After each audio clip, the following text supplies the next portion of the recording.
Assalamualaikum warahmatullahi wabarakatuh. Halo teman-teman. Perkenalkan, kami mahasiswa dari Institut Teknologi dan Sains Bandung, Program Studi Teknologi Pengolahan Pulp dan Kertas, Angkatan 2017. Jadi hari ini kami akan menjelaskan tentang bahan-bahan pengganggu pada proses pembuatan kertas. Baik, pertama saya akan memperkenalkan anggota kelompok kami dulu. Yang pertama ada Muhammad Iqbal, Kevin Alminsyah, Febri Wan Yazera, Farhan Azmi Yusuf. Kemudian ada Rafika Erna Widya, Dedi Setiawan, Desi Rahayu Ningsih, Joshua Effendi Sitohang,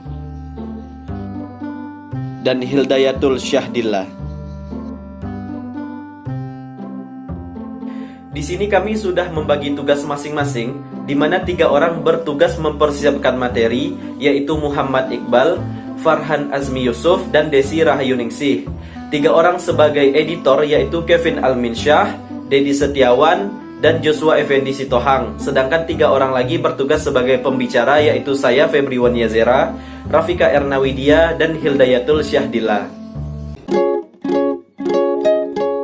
Baik, pertama-tama saya akan menjelaskan proses pembuatan kertas secara umum, secara luas, di mana kita membutuhkan yang namanya raw material. Raw material di sini berupa fiber atau pulp dan juga chemical untuk meningkatkan kualitas dari produk kita.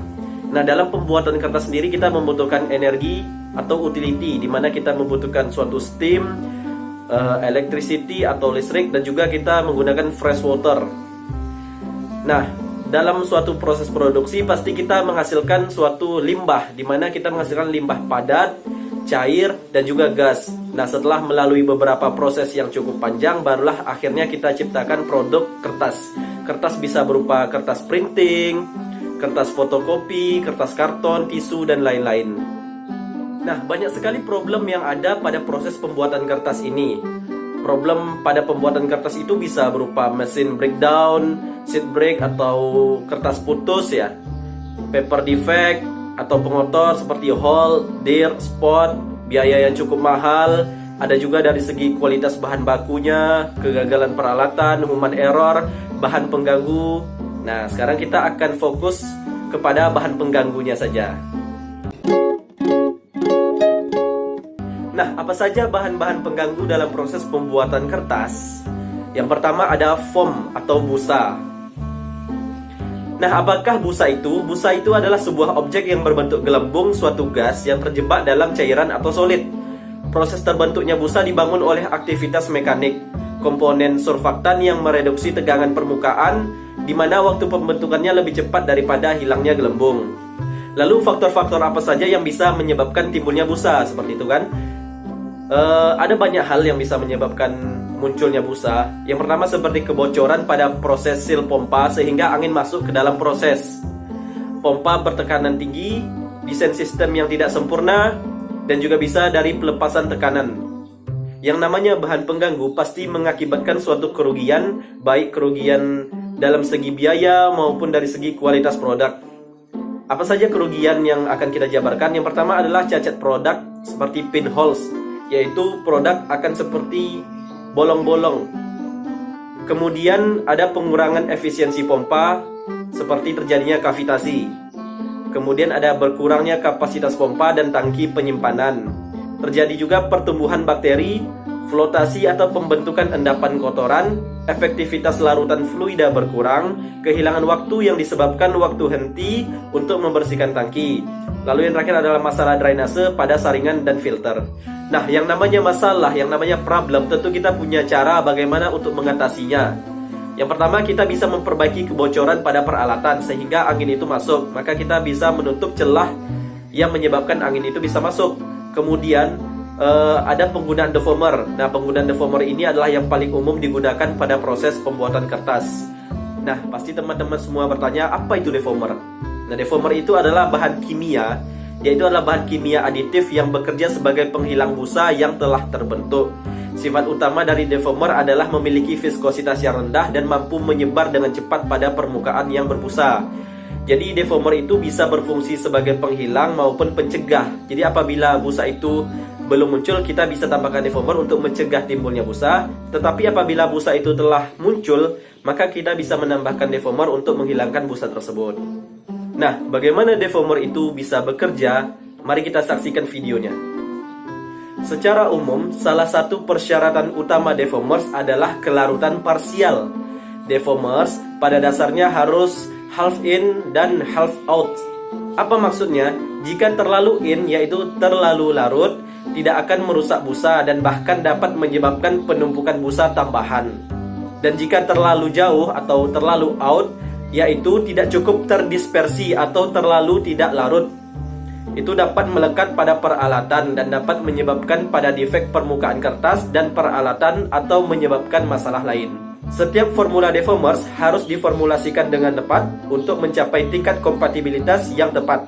Selain itu, defoamers harus memiliki tegangan permukaan yang rendah dan menyebar dengan cepat di sepanjang antarmuka gas cair, mencapai interaksi maksimum dengan busa. Saat defoamers yang efektif menyebar, dia mampu menggantikan komponen aktif permukaan yang menstabilkan busa dan menembus lamela busa untuk memungkinkan gas yang terperangkap keluar dan busa meletus. Yang kedua, yaitu de-inking pada proses pembuatan kertas. Nah, dari kata de-inking, kita sudah bisa menebak bahwa kita akan membahas tentang tinta. Nah, tinta adalah salah satu pengotor di dalam proses pembuatan kertas. Nah, jika kita menggunakan raw material kertas bekas. Kertas bekas itu seperti kertas printing dari kantor, kertas koran. Nah, itu kan banyak tintanya. Nah, itu bisa menjadi pengotor dalam proses pembuatan kertas. Nah, adapun kandungan yang terdapat pada tinta adalah sebagai berikut. Seperti pigmen warna, binder, resin, solvent, polymer modifier, dispersan, dan lain-lain. Nah, sedangkan de-inking sendiri merupakan proses penghilangan tinta dari bahan baku kertas bekas untuk pembuatan bubur kertas. Dalam proses pembuatannya melibatkan proses kimiawi dan juga mekanis. Nah, jadi kita akan menghilangkan tinta-tinta yang ada pada kertas bekas tersebut agar pulp atau fiber yang kita hasilkan menjadi lebih bersih. Nah, apa saja proses pemisahan pengotor pada proses de-inking? Yang pertama ada screen, slot, dan holes, yaitu memisahkan berdasarkan ukuran dan bentuk. Jadi dia akan memisahkan berdasarkan ukuran kotoran yang biasanya lebih besar daripada ukuran fiber, sehingga kotoran akan tertinggal di dalam screen.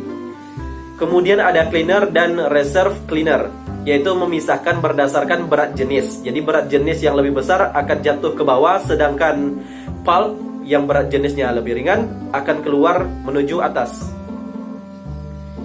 Kemudian ada flotator, yaitu memisahkan tinta yang melibatkan bahan kimiawi soap dan gelembung udara menggunakan aerator. Dosis, residence time, dan konsistensi sangat mempengaruhi hasil pada proses ini. Kemudian ada washing, yaitu proses pencucian pulp. Kemudian yang terakhir ada dispersing, yaitu proses penghancuran pengotor stikis yang melibatkan proses kinetis dan suhu. Temperatur, konsistensi, dan residence time adalah waktu yang mempengaruhi hasilnya. Nah, bagaimana proses de-inking itu? Mari kita saksikan videonya. Pada proses de-inking, kita perlu melakukan pelepasan kontaminan dari fiber. Kontaminan tersebut dapat kita hilangkan dengan proses flotasi menggunakan aerator. Gelembung udara kecil dimasukkan ke dalam stok pulp dengan konsistensi rendah. Hal ini disebut dengan proses flotasi. Nah, dengan penambahan surfaktan, partikel tinta dapat terlepas dan naik ke atas permukaan air bersama gelembung udara. Bagian permukaan air yang terdapat kontaminan tinta merupakan reject yang akan kita buang. Selanjutnya adalah deposit. Deposit merupakan bahan pengotor yang dapat mengganggu proses produksi kertas, kualitas guguran, maupun kualitas kertas. Deposit terbagi dua, yang pertama pitch dan sticky, material yang berasal dari raw material yang digunakan pada recycled paper, wet pulp, DIP, AKD, dan ASA yang terakumulasi menjadi deposit. Yang kedua adalah slime deposit yang berasal dari hasil mikroorganisme yang berada di dalam sistem seperti pipa, tangki, frame mesin, dan lain sebagainya yang terakumulasi membentuk deposit. Adapun mikroorganisme merupakan makhluk hidup yang berukuran sangat kecil yang tidak terlihat oleh mata telanjang. Contohnya bakteri, jamur, dan lain sebagainya. Adapun ciri-ciri mikroorganisme yang pertama hanya bisa dilihat dengan mikroskop. Bentuk dan ukurannya bervariasi, bergerak aktif dan tidak aktif.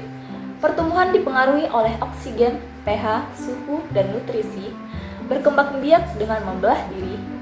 Ukuran mikroorganisme sendiri adalah 0,5 sampai 1 mikron dikali 1 sampai 5 mikron. Berat sekitar 12 dikali 10 minus 12 gram. Mikroorganisme merupakan penyebab utama munculnya slime. Slime. Adapun sumber potensial yang dapat memunculkannya slime pada proses pembuatan kertas, yaitu air, brook atau coat, daerah yang alirannya tidak bagus atau dead area, daerah yang terkena percikan, bahan-bahan organik seperti serat, fiber, starch, dan polimer. Berikut merupakan contoh deposit antara lain biofilm, campuran filler, fiber, dan bakteri, pitch, sticky, campuran mikroba, dan filler. Adapun masalah yang timbul jika terjadinya deposit pada proses pembuatan kertas. Yang pertama, terbentuknya slime yang dapat mengakibatkan kertas putus atau mengganggu kelancaran mesin. Kertas menjadi cacat karena kotoran slime, memperpendek waktu cuci, dan mengurangi umur felt. Yang kedua yaitu penurunan efektivitas bahan kimia pembantu yang dapat mengakibatkan perubahan pH dan viskos. Kertas cacat, penggunaan bahan kimia yang menjadi lebih banyak. Yang ketiga yaitu bau yang tidak sedap karena pembusukan, yang dapat mengakibatkan kertas berbau tidak sedap. Lingkungan atau area mesin berbau tidak sedap. Yang keempat, menimbulkan gas beracun dan eksplosif. Yang kelima, korosif. Dan yang keenam, pengolahan air limbah yang menjadi lebih berat. Mikroba ditemukan pada hampir seluruh permukaan air di bumi, dan jika dibiarkan, kita semua tahu apa dampak yang akan terjadi. Organisme mikroskopis berkembang biak dan membentuk deposit biologis dalam jumlah besar yang bisa terlihat di permukaan air dan di dalam air. Mikroba bisa muncul dalam berbagai industri pada permukaan pipa, tangki yang terendam atau basah, dan dapat menimbulkan yang dikenal dengan biofilm. Biofilm tumbuh menyebabkan beberapa masalah. Pertumbuhan biofouling yang tidak terkendali bisa mengurangi profitabilitas dan juga dapat menyebabkan risiko kesehatan. Tetapi, bagaimana proses ini bekerja dan bagaimana kita dapat mencegah secara efektif? Hal ini bisa terjadi pada saat mikroba yang menempel pada permukaan pipa dan tangki. Mereka tumbuh dan mereplikasi membentuk mikrokoloni yang kemudian menghasilkan biofilm. Ketika biofilm tumbuh ke tingkat yang lebih besar atau pengotor, mereka dapat mengurangi efisiensi proses produksi pada industri hasil dari produksi yang tidak sesuai, karena biofouling dapat menyebabkan meningkatnya kerugian atau tingkat kegagalan yang lebih tinggi. Pembersihan tak terjadwal untuk menghilangkan biofilm dari waktu ke waktu juga menyebabkan terjadinya kerusakan pada peralatan akibat korosi. Biofilm tidak hanya berbahaya bagi peralatan, tetapi juga dapat meningkatkan pertumbuhan patogen yang berpotensi fatal seperti Legionella, bakteri yang akan menyebabkan penyakit Legionnaires biosida. Jadi, bagaimana kita dapat mencegah masalah serius ini? Sumber daya global yang luas telah digunakan untuk mengembangkan revolusioner yang unik. Penggunaan bioside adalah pendekatan inovatif yang dapat menyerang mikroba. Bioside aktif terkonsentrasi langsung ke permukaan biofilm. Bioside yang membawa liposom secara efektif mencari dan menghancurkan mikroba yang ada di dalam biofilm itu sendiri. Bioside mampu mengendalikan dan mencegah biofouling karena bioside langsung menuju target yaitu biofilm. Program bioside dapat meningkatkan efisiensi proses produksi. Manfaat yang didapatkan jika menggunakan bioside yaitu meningkatkan efisiensi dan melindungi alat-alat produksi, menghasilkan produk yang berkualitas, serta meningkatkan profitabilitas.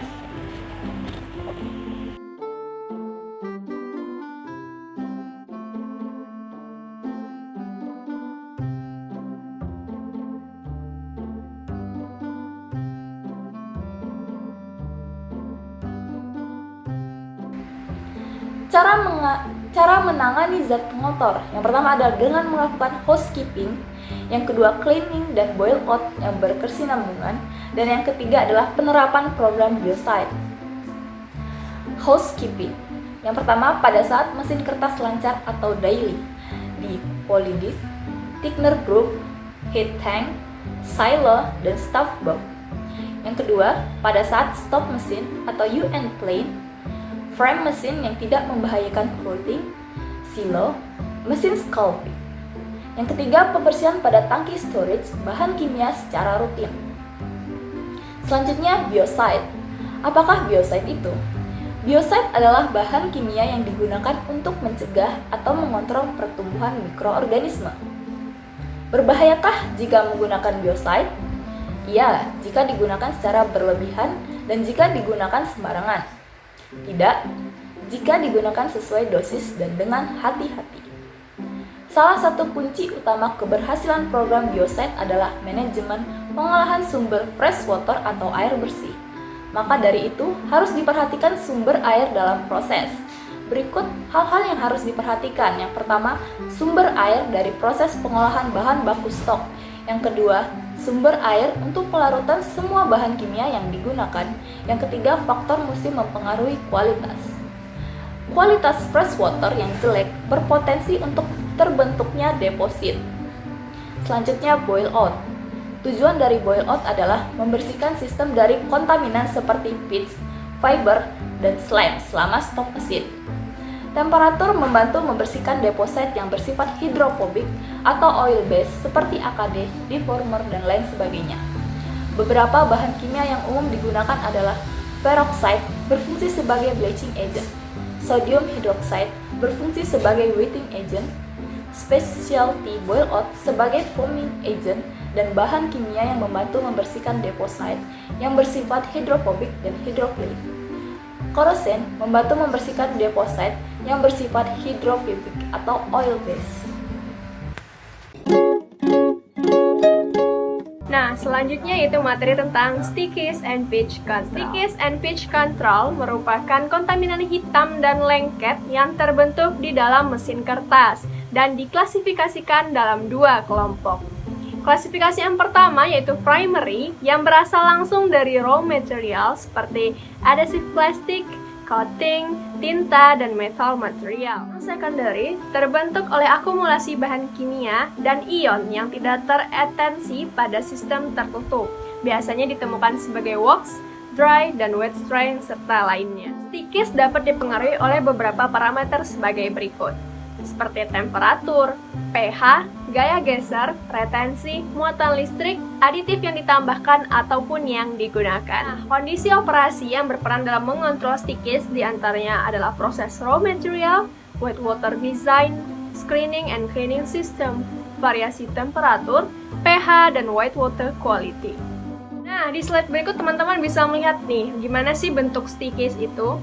Dan tahu nggak sih, stickies itu bisa menyebabkan terjadinya paper defect seperti holes ataupun lubang-lubang yang terjadi pada kertas, lalu adanya dewatering failure, lalu canvas and rolls kontaminan seperti paper bricks. Jadi, kertas putus itu bisa disebabkan karena stickies loh. Nah, bisa teman-teman lihat nih bentuk-bentuk stickies yang pernah ada di dunia industri pulp dan paper. Nah, stickies dibedakan menjadi beberapa macam. Berikut jenis stickies dibedakan berdasarkan ukuran. Berukuran besar tertahan pada saringan 35 mesh, cukup mudah dihilangkan dan tidak menimbulkan permasalahan yang cukup serius. Jika berukuran sedang ataupun medium, tertahan pada saringan 200 mesh, dapat menimbulkan masalah jika tidak secara efektif dan efisien dihilangkan pada unit penyediaan stok. Lalu jika berukuran kecil, lolos saringan 200 mesh, tidak menimbulkan masalah selama memang benar-benar kecil. Jika terkonsentrasi dapat menjadi cukup besar sehingga dapat membentuk gumpalan stickies. Dikarenakan sifatnya yang mengganggu dan dapat merusak kertas, maka dari itu harus ada pengontrolan terhadap jumlah stickies. Nah, keuntungan dari pengontrolan stickies yaitu mengurangi holes dan kecacatan pada kertas, lalu mencegah kerusakan kertas, dan mengurangi cleaning downtime. Berikut mekanisme kimia stickies control. Untuk mengurangi kontaminasi zat seperti pitch dan stickies, contohnya bisa dilakukan dengan detankification. Detankification adalah proses kimia khusus yang berasal dari semprotan cat lekat yang menetralkan muatan. Detakifier mengurangi kelengkatan bahan atau perekat seperti pitch sehingga tidak terlalu cenderung membentuk aglomerat dan mengendap ke peralatan pembuatan kertas atau membuat bintik-bintik pada produk. Pitch adalah istilah umum dan material resin kayu hidrofobik yang terdapat pada pulp.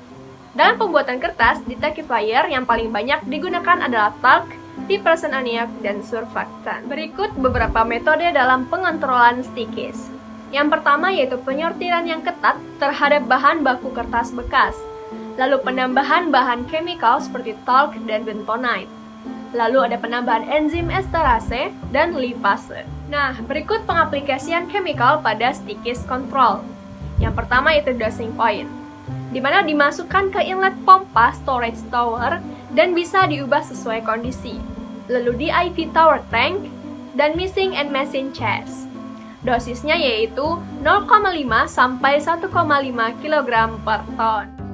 Materi tadi menutup perjumpaan kita pada kali ini. Semoga ilmu-ilmu yang diberikan bisa bermanfaat untuk teman-teman sekalian. Kami dari Perawang Club mohon maaf jika ada kesalahan. Wassalamualaikum warahmatullahi wabarakatuh dan sampai jumpa. Stay safe ya.